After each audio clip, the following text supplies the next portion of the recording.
கடலூர் மாவட்டம் பண்ருட்டில திருவதிகை என்ற இடத்துலதான் 2000 வருட பழமையான இந்த அதிசய கோவில் இருக்கு. ஆதி காலத்துல பண் உருட்டி அப்படின்னு தான் பேரு.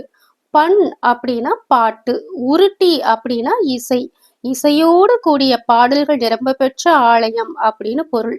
அதுவே காலப்போக்குல பண்ருட்டியா மாறிடுச்சு.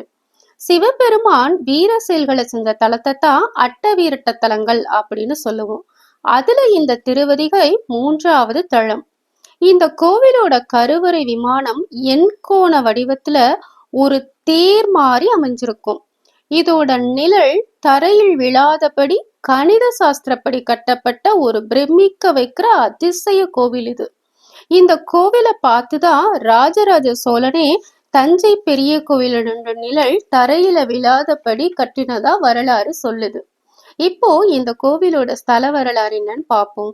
தாரகாசுரனோட புதல்வர்களான தாரகாட்சன், கமலாட்சன், வித்யோன்மாலி இந்த 3 அசுரர்களும் கடுமையா தவம் செஞ்சு பிரம்மா கிட்ட இருந்து பொன், வெள்ளி, இரும்பாலான 3 கோட்டைகளையும் அதோடு மட்டும் இல்லாம தங்களை யாராலும் கொல்லவோ வெல்லவோ கூடாது அப்படிங்கிற வரத்தையும் வாங்கிடுறாங்க.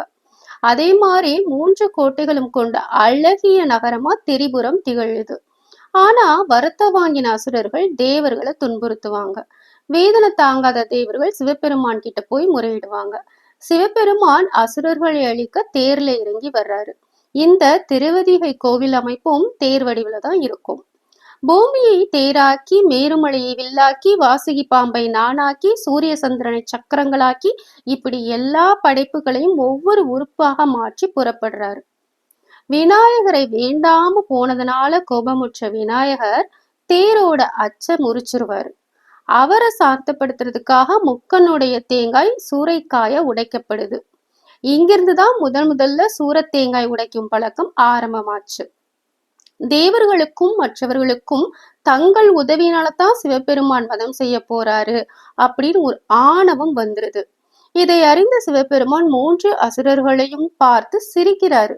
அவரோட சிரிப்பில் இருந்து வந்த தீப்பொறி 3 அசுரர்களையும் பசுமாக்கிருச்சு. இத பார்த்த தேவர்கள் வெக்கி தலை குனிகிறாங்க.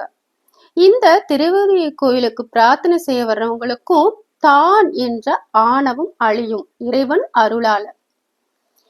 சிவபெருமான் திருநடனம் காட்டிய தலமும் இதுதான். சூரத்தேங்காய் உடைத்த முதலிடமும், முதல் தேரோட்டம் நடந்த இடமும், திருநீறு பூசும் வழக்கம் ஆரம்பித்த இடமும் இதுதான்.